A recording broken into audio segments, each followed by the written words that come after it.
Beyond the buzzer, inside the game, this is SportsIQ with Larry Smith.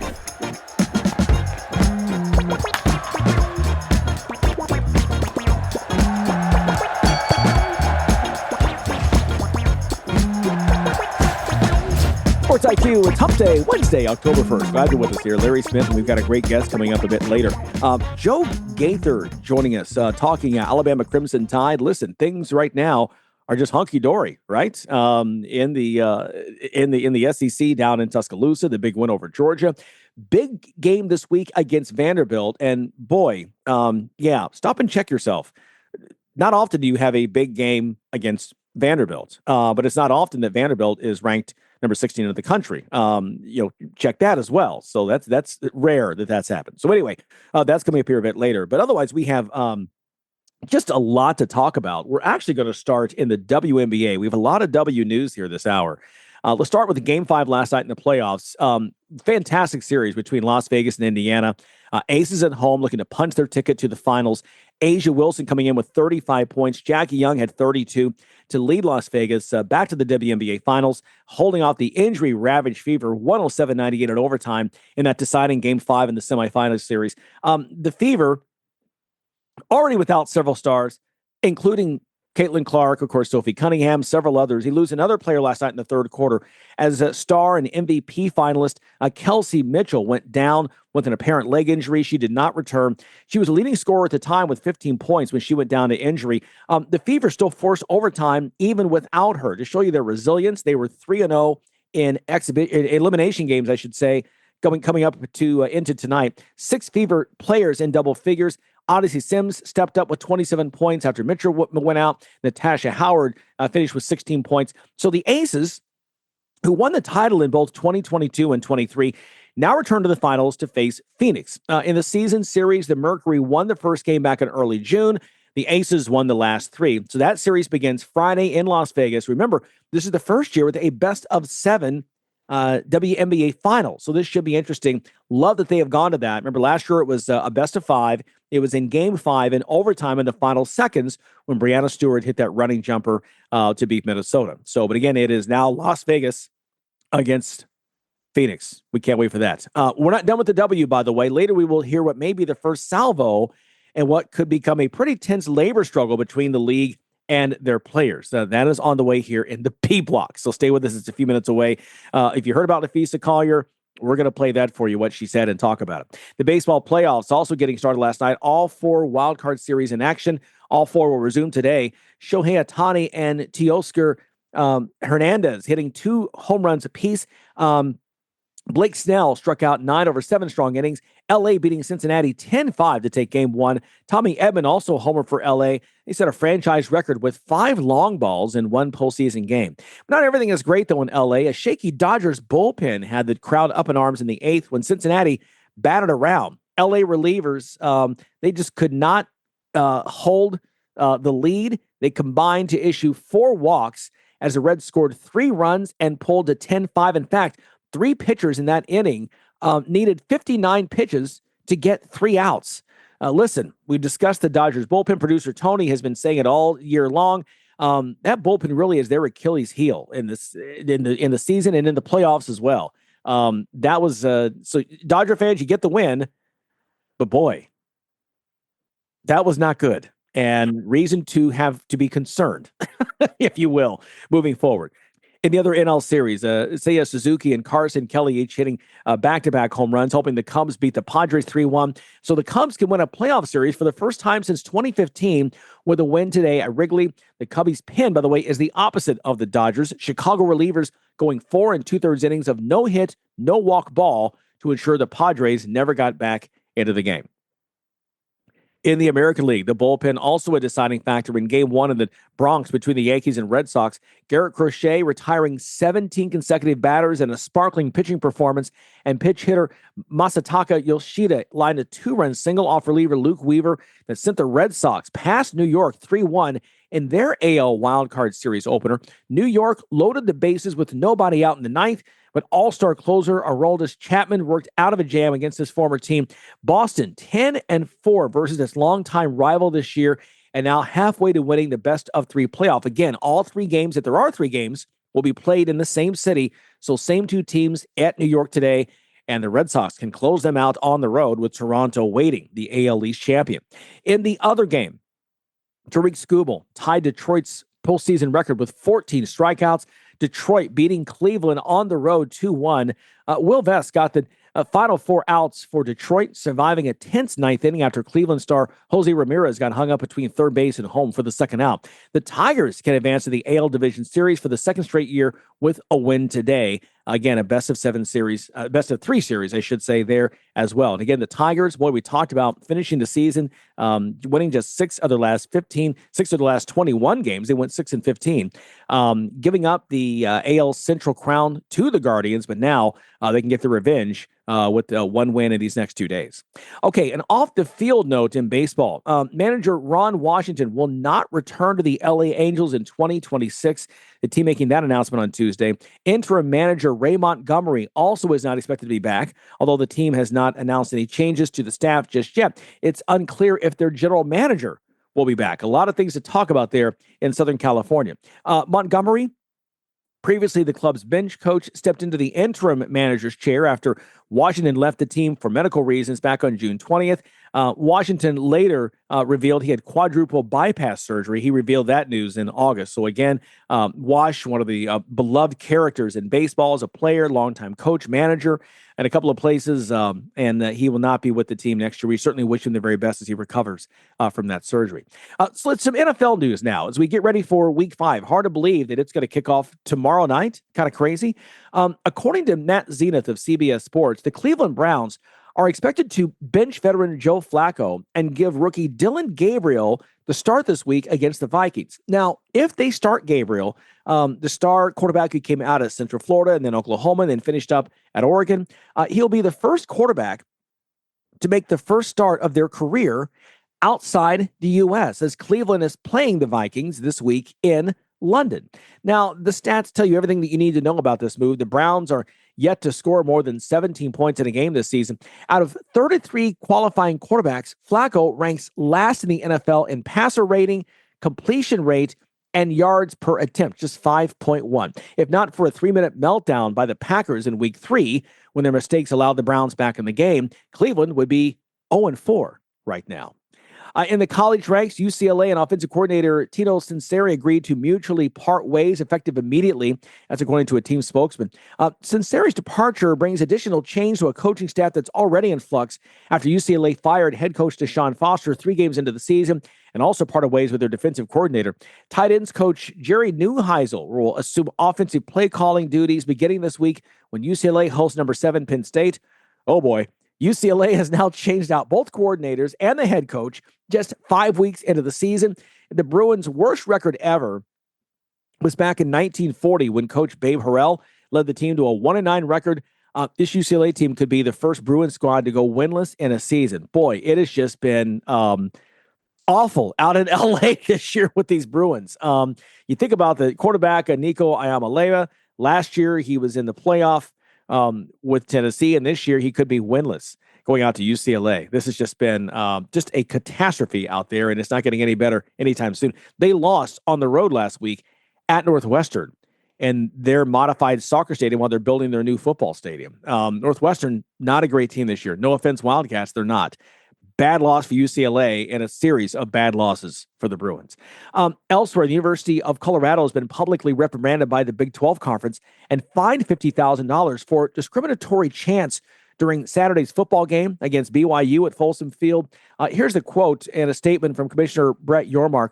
Hateful and discriminatory language has no home in the Big 12 Conference. While we appreciate Colorado apologizing for the chants that occurred in the stands during Saturday's game, the Big 12 maintains zero tolerance for such behavior, end quote. So, we've talked about boorish behavior lately. It's nothing new, but it feels like it's on the rise with the issues at the Ryder Cup in New York this weekend. And now again, this on Saturday. So let's hope we can again, turn the page and find a higher ground, right? Let's try to do that. Okay. We've got much more to come. NBA news on the way. Also big news from women's college basketball.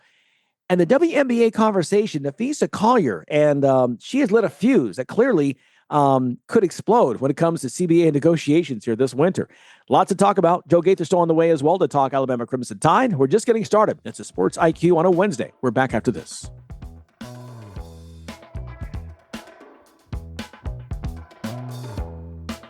If you're a diabetic, we have great news. You can end the painful finger sticks with a new CGM. Plus, they may be covered by Medicare, Medicaid, or private insurance. If you test and inject daily, you may qualify. Call US Med now to learn more. 800-390-5160. 800-390-5160. 800-390-5160. That's 800-390-5160. You're listening to Sports IQ with Larry Smith. Welcome back here to the show. One other baseball news, baseball note to get out there. Brian Snitker, the longtime manager of the Atlanta Braves, will not be returning in that capacity. He's going to move into an advisory role in 2026. Snitker has been with the Braves organization for his entire career. Came out of rural Illinois as an undrafted free agent, played in the minor leagues for several years, was a minor league coach and manager, was a base coach for the Braves in the 90s back during their heyday.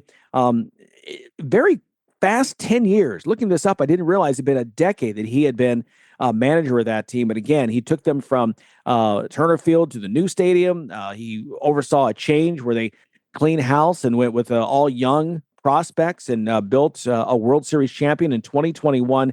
10 years, 811 wins, 6 NL East Division crowns, 7 playoff appearances, and again, now an advisory role. By the way, he will go into the Braves Hall of Fame on opening day of 2026. Snit is one of the great guys, not just in baseball, but in sports. He is a class act. He and his wife, Ronnie, I happen to know him personally. They're fantastic people. I think about when he was a base coach back in the day and used to talk with him, years ago. He just has always been a class act, manager of the AAA team there in Gwinnett, just outside Atlanta for several years. One of the great guys in sports, and the Braves are lucky to have had him for his entire career as part of their organization. And again, but he will no longer be manager for the Atlanta Braves. So kind of a little bit of a development there. We'll see who they pick to be the new skipper. Some other news now into the NBA. At long last, the saga that largely defined the NBA all season is finally complete. Jonathan Kuminga and Golden State reportedly finally agreeing to a 2-year deal worth $48.5 million with the team option for the second season. Meanwhile, Coach Steve Kerr set to enter the season on an expiring contract and will not begin negotiations with the Warriors until this upcoming campaign is done. By the way, the Warriors also recently signed a familiar name for Warriors fans. Seth Curry will be joining brother Steph on the roster, so it could be Splash Brothers 2 for Golden State fans. But back to Kerr, he signed that record deal a couple of years ago.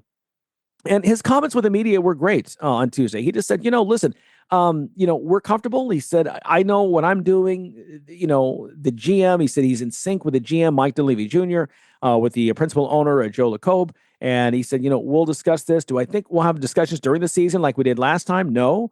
The good thing is that they're all in sync. Look, Flacco knows that Kerr is the architect of what's been this dynasty, right? I mean, 4 NBA titles. The players he brought, that did that are now getting older. Steph Curry is 37. Draymond Green is 35. Jimmy Butler wasn't a part of those teams, but he's now a big part of this year's run. If they do make a run, he'll be a huge part of that. He's 35 years old. They realize that this is at the end of that window. And in typical Steve Kerr fashion, he never gets rattled. You could see he's a guy who played under legends, Phil Jackson, and Greg Popovich, and won a lot of rings between the two, right? I think 5 rings as a player, and then 4 rings now as a coach, as a head coach. If Steve Kerr says he's not worried, then I'm not worried either. I mean, I think it's great for Golden State. They figure out a way to do things in the NBA or the WNBA. Maybe Juju Watkins will be a future Golden State Valkyrie. She made the announcement that she will not play the upcoming 2025-26 season. As you recall, she tore her ACL late in the season. I believe it was back in in late February, early March. Might have been like in the Big Ten tournament, but she tore this and used it to about a year that you're out. She's going to shut it down for the year. So, I believe she'll be eligible for the WNBA draft next summer. Does this mean her UCLA career is over? We will see. But Juju Watkins, the biggest name this year in college basketball, will not be on the court. Disappointed as a fan, but look, we want the very best of Juju. So get well. We'll see you the next year, either in the W or Unrivaled or USC or wherever. She's a Trojan for life. We know that. Speaking of the W, so there's been the talk, of course, a lot of things going on right now, the WNBA. Obviously, the finals about to start Friday. We mentioned that. So in the past year, the W has signed a series of massive contracts, the biggest being with NBC and, of course, ESPN. That's a multi-year, 11-year deal. They also signed a 6-year deal with Scripps Sports and the show on Ion. And as you know, I've been the host of that for the past 2 years. They now have signed on. There's a deal with Amazon Prime. They now have signed with Versant, I believe is how you say this. NBC is spinning off its cable networks into a separate entity, right? Versant.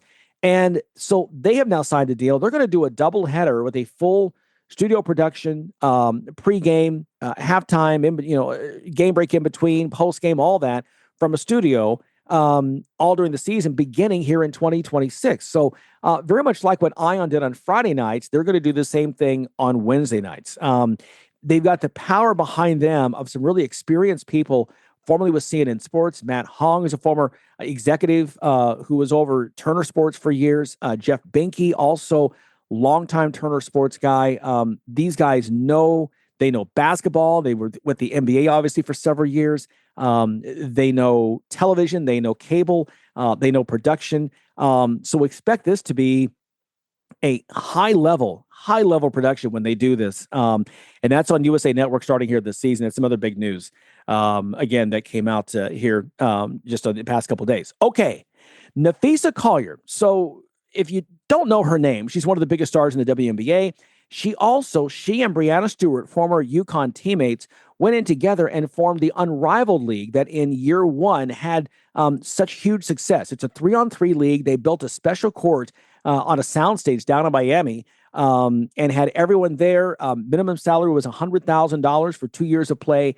They took care of housing for everyone, transportation, practice facilities, everything all in one, and they made a profit. It was so big they had a second round of funding, I guess, for this year, and they're looking to expand as some new players, whatever. Nafisa made some comments yesterday that during the WNBA, she's with the Minnesota Lynx. She was injured late in that Game 4 loss to Phoenix. Game 3 loss to Phoenix in the WNBA semifinals. So she did not play Game 4. Her coach, in arguing what she felt were fouls against Nafisa that weren't being called, was ejected from that game and suspended in Game 4. Well, Nafisa came out yesterday with a statement. Now the Minnesota season is over, regular season champs, but they fell short in 4 games to Phoenix. She came out yesterday with reading from a statement and then took questions, and she held back nothing as the WNBA enters a new collective bargaining agreement talks with its players here after the season. Let's listen to what she said. We'll talk on the other end. So first of all, I'd like to congratulate the Mercury for advancing to the finals. And I want to be clear, this conversation is not about winning or losing. It's about something much bigger. The real threat to our league isn't money. It isn't ratings or even missed calls or even physical play. It's the lack of accountability from the league office. Since I've been in the league, you've heard the constant concerns about officiating, and it has now reached levels of inconsistency that plague our sport and undermine the integrity in which it operates. Whether the league cares about the health of the players is one thing, but to also not care about the product we put on the floor is truly self-sabotage. Year after year, the only thing that remains consistent is the lack of accountability from our leaders. Sorry, I had to walk here in my boot. I'm kind of... The league has a buzzword that they've rolled out as talking points for the CBA as to why they can't pay the players what we're worth. That word is sustainability. But what's truly unsustainable is keeping a good product on the floor while allowing officials to lose control of games. Fans see it every night. Coaches, both winning and losing, point it out every night in pregame and postgame media. Yet leadership just issues fines and looks the other way. They ignore the issues that everyone inside the game is begging to be fixed. That is negligence. At Unrivaled this past February, I sat across from Kathy and asked how she planned to address the officiating issues in our league. Her response was, well, only the losers complain about the refs. I also asked how she planned to fix the fact that players like Caitlin, Angel, and Paige, who are clearly driving massive revenue for the league, are making so little for their first 4 years. Her response was, Caitlin should be grateful she makes $60 million off the court, because without the platform that the WNBA gives her, she wouldn't make anything. And in that same conversation, she told me players should be on their knees thanking their lucky stars for the media rights deal that I got them. That's the mentality driving our league from the top. We go to battle every day to protect a shield that doesn't value us. The league believes it succeeds despite its players, not because of them. I have the privilege of watching my husband run a league where he has to balance 100 different things at once. I won't pretend the job is easy, but even with all of that on his plate, he always takes the time to reach out to players when he sees an injury, whether it's unrivaled or even during the WNBA season. That is what leadership looks like. It's the human element. It's basic integrity, and it's the bare minimum any leader should embody. This year alone, I've gotten calls, texts, and well wishes from so many players across the league. Those moments remind me that sometimes there are things bigger than the results than this game we play. But do you know who I haven't heard from? Kathy. Not one call, not one text. Instead, the only outreach has come from her number 2 telling my agent that she doesn't believe physical play is contributing to injuries. That is infuriating. And it's the perfect example of the tone-deaf, dismissive approach that our leaders always seem to take. I've finally grown tired. For too long, I have tried to have these conversations in private, but it's clear there is no intention of accepting there's a problem. The league has made it clear it isn't about innovation, it isn't about collaboration, it's about control and power. I've earned this platform and I've paid the price to get here, and now I have a responsibility to speak on behalf of the fans and everyone in this league that deserves better. Our leadership's answer to being held accountable is to suppress everyone's voices by handing out fines. I'm not concerned about a fine. I'm concerned about the future of our sport. At some point, everyone deserves to hear the truth from someone who I hope has earned the benefit of the doubt to fight for what is right and fair for our athletes and our fans. We have the best players in the world. We have the best fans in the world. But right now, we have the worst leadership in the world. If I didn't know exactly what the job entailed, maybe I wouldn't feel this way. But unfortunately for them, I do. We serve a league that has shown they think championship coaches and Hall of Fame players are dispensable, and that's fine. It's professional sports.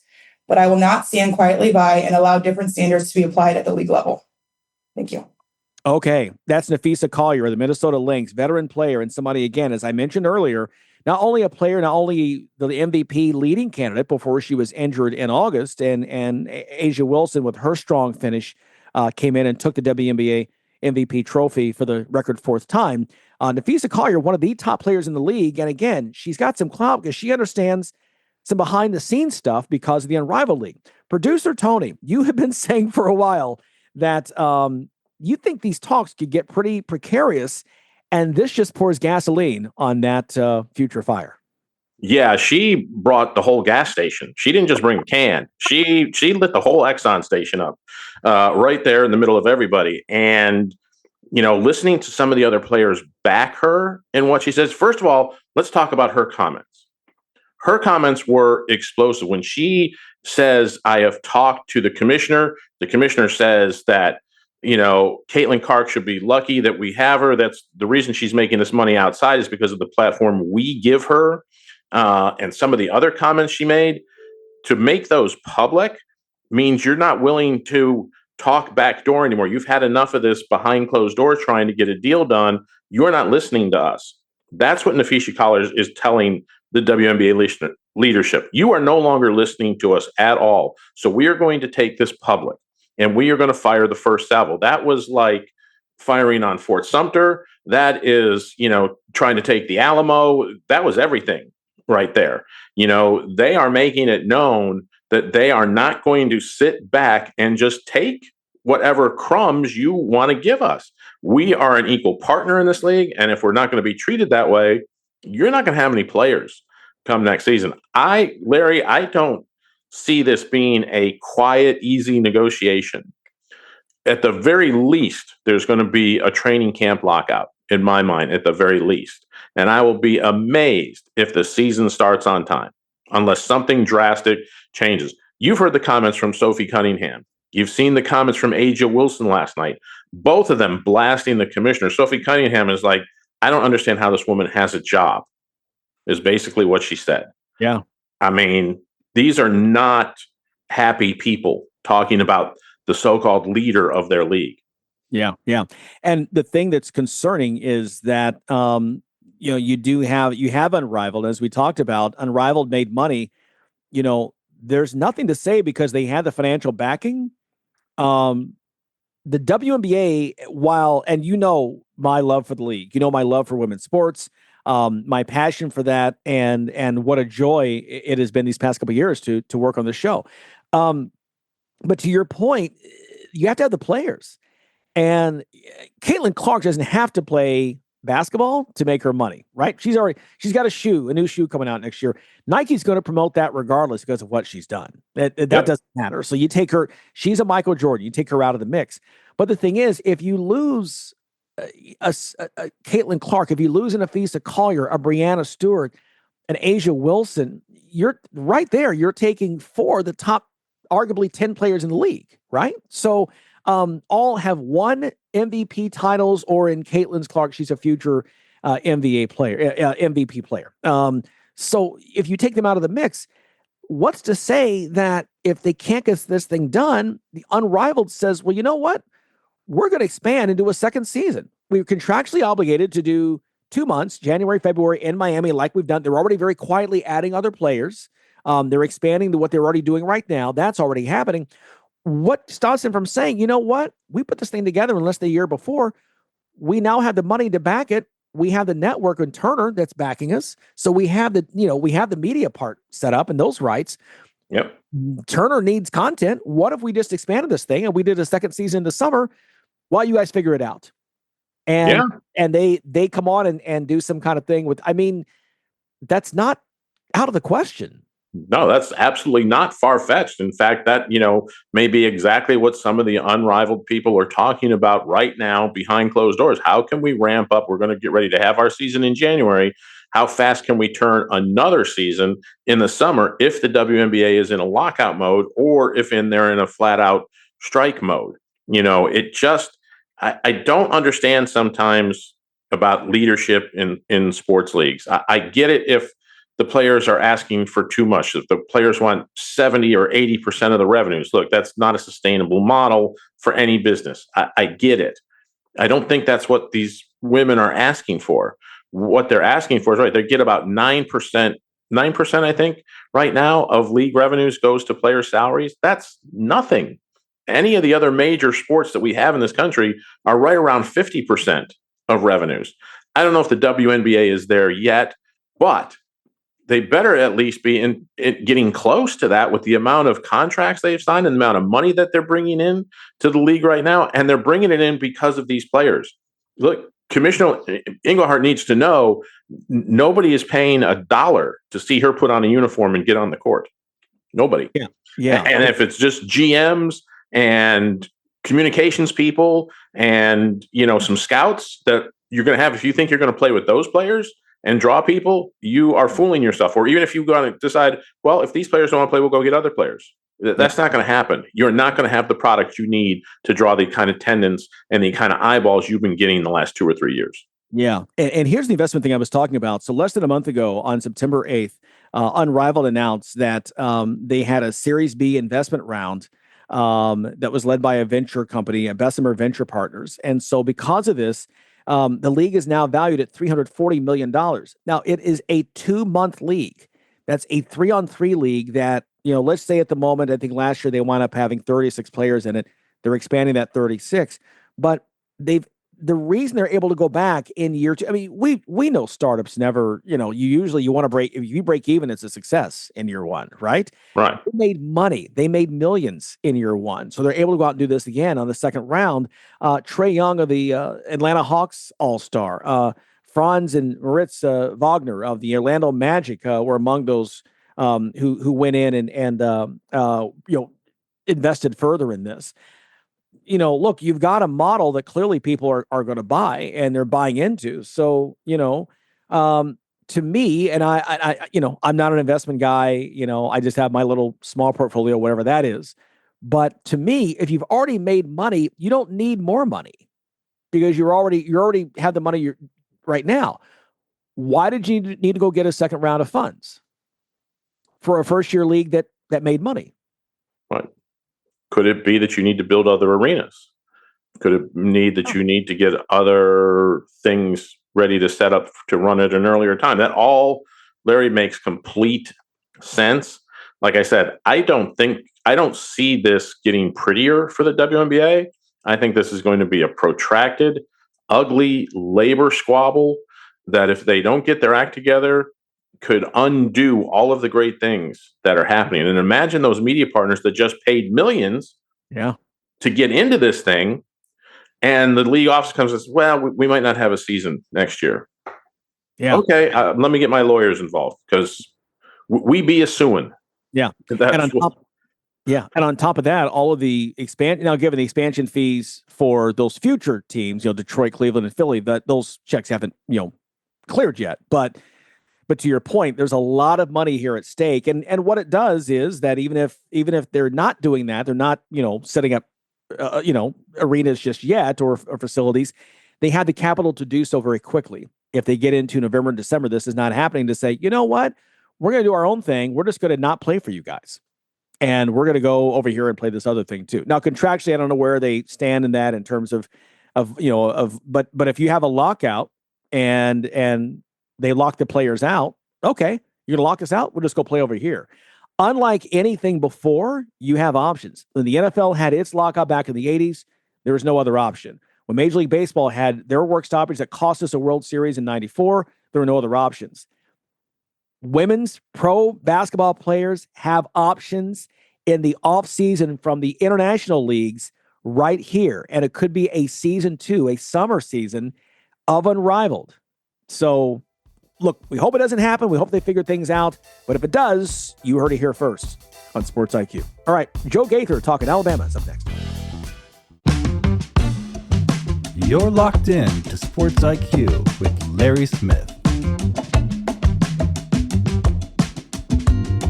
For college football now, and we were just talking a moment ago that I got locked in. Joe Gaither joining us right now, staff writer for BamaCentral.com, Alabama Crimson Tide on his side. Joe, I was just saying that I watched most of the game, but I made the mistake of planning a date night with my wife Saturday night that meant I missed part of the game because of that. And even she said she's a huge football fan from Tennessee. She's one that turns the games on before I do on weekends. And even she said, wait a minute, I agreed to a date night with you when Alabama Georgia's playing? I'm like, yeah, I know. Been asking that question 31 years. Why? Why'd you choose me? Anyway, that's a date night with your wife is never a bad thing. Come on now. It's we And we followed the score. We're getting updates on the score and we're following along. So listen, I love the fact I have a wife who cares as much as I do. Right? That's a blessing all in of itself right there. Amen, brother. You know it. It is that's what I'm talking about. So to me, that's winning. That is winning.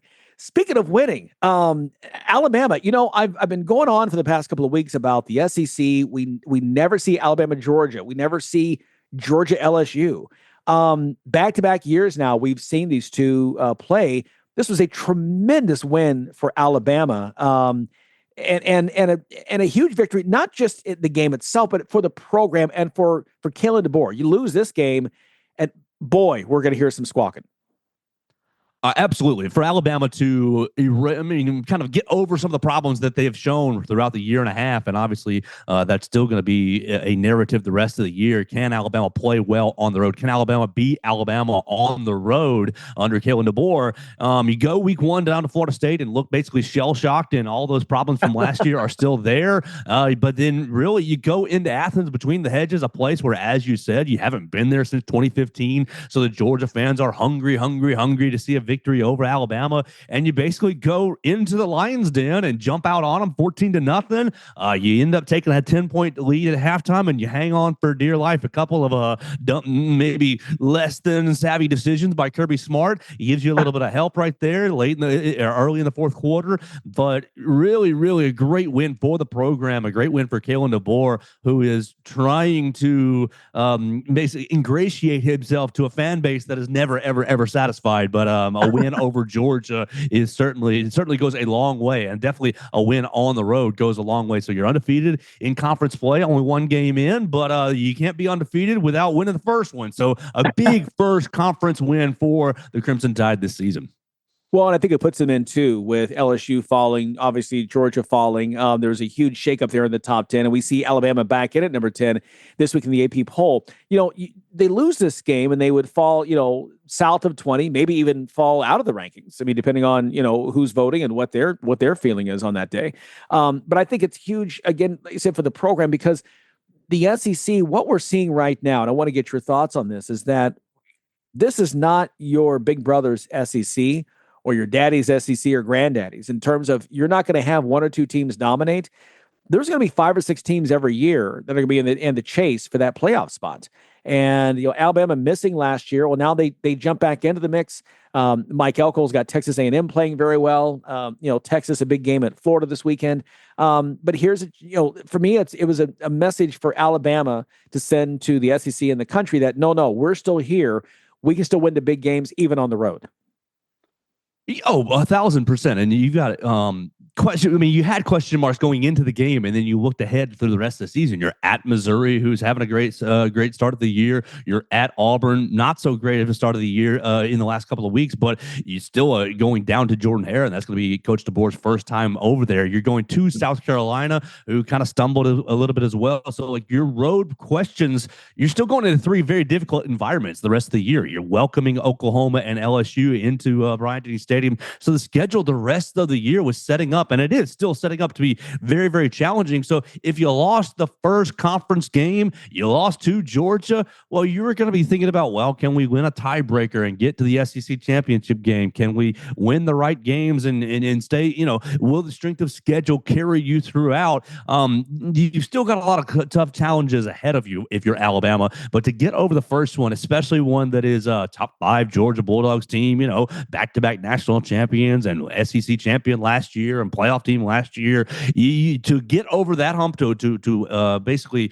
clear that challenge, I think gives this team a lot of confidence. Because look, you played ULM and you played Wisconsin after losing to Florida State, and ULM, Wisconsin, not good football teams. And so you saw Florida State lose on Friday to Virginia. Maybe you started to question yourself, are we not a good football team? To go into Athens and win, I think gives the team a lot of confidence. Now this week you got a unique challenge with Vanderbilt as well, but I think the confidence that the team gained by going to Athens, jumping on top, playing fairly well defensively, a couple miscues, but fairly well, and then obviously playing very well in the critical moments, getting a stop on 4th and 1 where you really, really had to have it. I think the team leaves Athens with a lot of confidence and thinks, wow, we can be one of the best teams in the conference the rest of the year.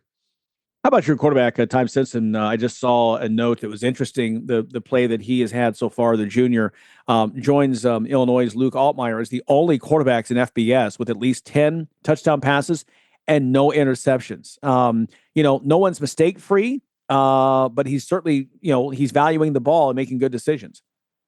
Yeah, taking care of the football is probably the biggest thing that he's done so far. And if you're a Georgia fan, you look back on that first drive, KJ Bolden could have had an interception to end Alabama's first drive, but that was really the most dangerous play for Ty Simpson. So you get a little lucky there, but Ty has been playing the last 3 weeks just immaculate football, honestly. You go down to Florida State, you have your first start on the road, and kind of not horrible, but not great. The last 3 weeks, he has been just one of the best quarterbacks in the country, dialing up great passes to his great receiving core. We all were excited about the receiving core going into the year, and we were excited about Ryan Grubb's kind of offensive mind. And really, Ryan Grubb's offensive mind has combined with Ty Simpson's ability. He's been seeing the field and reading it very, very well, moving throughout his progressions pretty effectively. Obviously, no points in the second half, but I think he was calculated with his risk taking and calculated moving the football down the field enough, eating the clock away and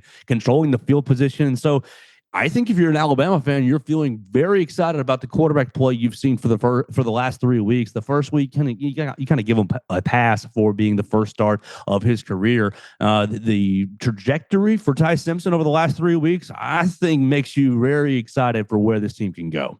Yeah, I totally agree. Talking with Joe Gaither, once again, staff writer for BamaCentral.com, also with Alabama Crimson Tide on SI.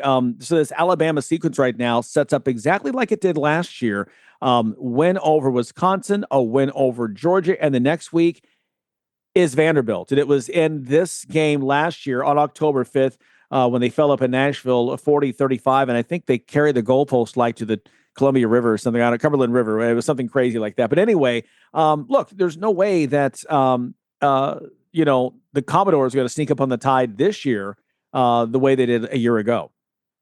No, Alabama's going to see them head on, especially after being upset last year. Alabama went down 14-0 with a long touchdown drive for Vanderbilt to open the game, and a pick six from Jalen Milroe to put them down 14-0. And really, you were scratching and clawing, digging back into that game throughout the rest of the time over there at First Bank Stadium. I think that you are still going to have an interesting challenge with Tim Beck's offense and the Vanderbilt Commodores. I mean, Diego Pavia is a gamer. He is an absolute dog quarterback, and I think that he's going to leave it all on the field in Bryant-Denny Stadium, and Tim Beck's offense is going to be pretty challenging to stop with kind of triple option, a lot of movement, a lot of motions, but there's not going to be the element of surprise, as you said. And if you combine the last question with that head-onness, with Ty Simpson taking care of the football, you followed up the pick six with a second half fumble from Jalen Milroe that kind of ended your hopes at a comeback. If you can take care of the football against Vanderbilt, get a few stops,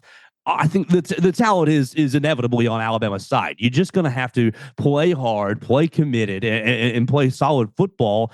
And I think it's going to work out in Alabama's favor. But there is the element of just Vanderbilt's determination. I think Clark Lee has a really, really good thing building right there in Nashville. And they haven't played the toughest competition thus far. Their Power 4 opponents are Virginia Tech and South Carolina. Virginia Tech's already fired their coach, and South Carolina lost Lenore Sellers in the middle of that game. Now, I do think that Vanderbilt flat out beat South Carolina despite the Lenore Sellers injury, but I think this is going to be a significant step up in talent or in the competition realm for Vanderbilt this weekend, and Alabama's going to be able to get it done. Yeah, Vanderbilt coming in number 16 in the country, their highest ranking since they hit number 13 back in 2008. What do you see? What does Alabama have to do? Obviously, not commit turnovers, right? Like it did a year ago. But what do they have to do to get this win at home over an improved Vandy team? Well, the defense has got to continue to improve in the run defense department. Georgia running for 227 yards in that game, but they had 5, 6, 7 explosive plays to get to that 227. So if you can eliminate some of these explosive plays and make Diego Pavia beat you in the passing game, last year Vanderbilt lived in 3rd and 2, lived in 3rd and 3, and you were taking gambles on certain plays, and Pavia was completing just a couple of. I mean, everybody remembers a 4th and 1 where Pavia hit 40-something yards over the top for a touchdown. Like, you got to get Vanderbilt into long yardage situations and make Pavia beat you with his arm. I don't know that they're equipped to do that. I do think that Pavia is a good little quarterback, but really, if he's able to get out on the edge, if he's able to scramble, if he's able to stay in short yardage situations, and you're going to be guessing where the football is going, well, it's going to make your run defense a lot harder to be effective. And so I think for Alabama, you've got to win on early downs defensively. And if you're able to do that, you can keep Vanderbilt in long yardage situations and invite the crowd in Bryant-Denny Stadium to get into the game. I think the Alabama faithful is pretty embarrassed going to Nashville and losing last year. And so they're going to be pretty riled up on Saturday at 2:30 to kind of affect the game and affect Diego Pavia. They've heard Diego talking throughout the offseason about, we don't need to fly under the radar. We can go right at them. Diego's talking national championship. So this will be a huge opportunity for the Alabama faithful to kind of get their lick back. And I think it starts by winning on early downs defensively, taking care of the football offensively, and just doing what you do. Lean on yourselves and lean onto your own strengths. And I think you'll be able to get it done. Yeah, you're right. You mentioned earlier that Diego Pavia is a dog, and he is. I mean, he's got moxie. I compared him last year to Brett Favre, not and just in the way he attacks the game, and he just kind of just brings it. And I think too, to your point, already 13 touchdowns, 3 interceptions this year for Pavia.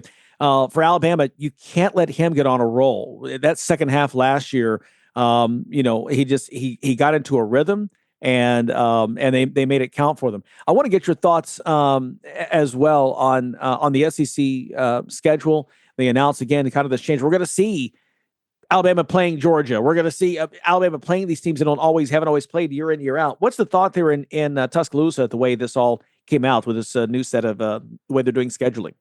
I think you have a pretty split opinion in Tuscaloosa. You have the fan base that wanted to see Alabama keep LSU on its permanent schedule. You end up with Auburn, Tennessee, and Mississippi State. But it's kind of a split between maybe the older fan base who's happy to have Mississippi State back on the schedule. You play them 108 times, and Alabama and Mississippi State are the closest two SEC schools in the conference. And so I think you have a pretty big split between age demographics, the people who wanted to keep Mississippi State on the schedule, and maybe the younger crowd that wants to keep the LSU game on the schedule. I love what Greg Sankey did, because not only, yes, you're losing the LSU game, but you're still going to see them twice over the next 4 years. But you're also going to get the game with Florida. You're going to get the game with Georgia. You're going to get more action with other teams in the conference that you haven't usually seen. At least in my youth. And so I think Greg Sankey has done a good job. If player X enrolls in a school and he's there for 4 years, well, he's going to see every school in a conference. I think that's exactly the way it should be. Alabama, I think, only played Georgia 4 times in Athens since 1995. So this was the 4th or the 5th time in 20 years, basically. And so it's ridiculous, really 30 years. It's ridiculous to have such infrequency of games with teams that are in your same conference. You've got to be playing the teams in your same conference. And I think that Greg Sankey has found a good formula. And for those who are upset with their trio of annual opponents, well, in 4 years, you're going to rework things. And so I think that there's an opportunity to maybe, for Alabama fans, drop Mississippi State, add LSU, vice versa. Just kind of depends on how these schedules balance out. I think that Greg Sankey did a very good job creating the next 4 years. Yeah, I completely agree. And I've said before, if you're going to expand conferences to 14, 16, 18 teams, it can't be business as usual. You do need to play 9 conference foes. You do need to have the schedule where you play everybody on a rotating basis. We shouldn't have Alabama playing, going 10 years without playing in Athens. We shouldn't have Georgia playing LSU twice in 15 years. That shouldn't happen. And not only for the SEC, but for the country. We want to see the very best out of everybody, including the SEC. And so, I want to see Georgia versus LSU. I want to see Alabama, Mississippi State. Like you said, that's the great rivalry that, it's a drive down the road for decades. So, that drive never changes, right? So I agree completely. Joe, always good to talk with you. We think it's going to be a fantastic kickoff, 3:30 Eastern on ABC. Vandy at Alabama. Bama back in the top 10. Good times, my friend. We'll see what happens here this weekend. We'll be calling on you soon. Absolutely. Thanks so much for having me, guys. Have a great day. All right, brother. Thanks, Joe. Appreciate it. Joe Gaither, once again, staff writer for BamaCentral.com, also with Alabama Crimson Tide on SI. Big game, number 16, Vanderbilt at 10th ranked Alabama. One of the many huge matchups again this weekend in college football. Quick timeout right here. We continue here on the Sports IQ.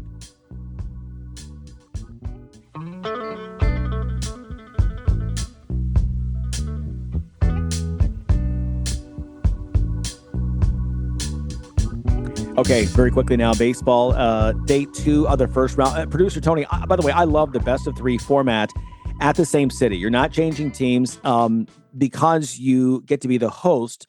It puts the regular season, gives it more importance that you can't rest your starters, whatever. You want that home field edge. What did you see in day 1, and what are you looking forward to in game 2? What I liked from what I saw from a lot of these teams was the aces came to play. Garrett Crochet was amazing. Tariq Skubal put the bad news of last week when he hit the Cleveland player in the face with the pitch. He put that behind him, came out and did his job. Same thing even with the Dodgers. Snell had a great outing. Here's some things I want to see get interesting as we move on. The Yankees bullpen, again, gave up a lead. It's been the story for them. When they get hot, they overcome that. But in the postseason, Larry, runs get tougher to come by. The Dodgers were lucky yesterday. They hit 5 homers. Everything looked great, scored 10 runs. Look, you're not scoring 10 runs every game in the playoffs. And your bullpen still came in and was tossing gasoline all over the place. 59 pitches to get 3 outs? Yeah. That's against crazy. Against the Reds. Right, against the Reds, a team that doesn't really hit that much. Yeah. You needed 59 pitches? What are you going to do if you manage to win this series and you go up against the Phillies or the Brewers and their pitching staff and their hitters? Look, if you're a Dodger fan, you still have got a lot to worry about in this postseason because that bullpen is a nightmare. If you're Dave Roberts in the dugout, it's kind of like, let me close my eyes and somebody give me a hat with a bunch of names and let's just pull one out and see where it goes. Exactly. Dave might suit up himself and go out there. I mean, he can walk guys too. So yeah, exactly. Exactly. All right. Coming up on the top of the hour, let's get in our moment of awe. It's up next. Everything is expensive right now. Gas, food, you name it. You're spending more, you are making the same or less money. So what do? You rack up credit card debt. That's what you do. It's not your fault. It's the economy. And guess what? If you rack up too much credit card debt like some of us, you can't pay your bills. Then the credit card companies, as nice as they are, start hounding you for money. Then you start your downward spiral. A smart thing for you to do is to call the Zero Debt. They can help you consolidate all your credit card bills into one affordable payment. Millions of people have done it. It works to make you debt-free. Make this free call right now. It costs you nothing to learn more. 800-507-7293. 800-507-7293. 800-507-7293. That's 800-507-7293. Time now for a moment of awe. And it's shout out to high school football. Do you know who has the longest winning streak in the country? It is Marion Local in Ohio. The Flyers have won 70 straight games, and they'll put that streak on the line this Friday when they travel to play Fort Recovery. Marion Local in Ohio, 70 straight wins. Truly a moment of awe when they hit the field. Good luck to the Flyers. Hey, thanks again to Joe Gaither stopping by, talking about the Crimson Tide. Thanks to you as well. It's a Wednesday. Make it a fantastic day. Say hi to a stranger, and we'll see you tomorrow. Thanks for listening to Sports IQ with Larry Smith, Monday through Friday. Continue the conversation at SportsIQ LS. We'll see you next time.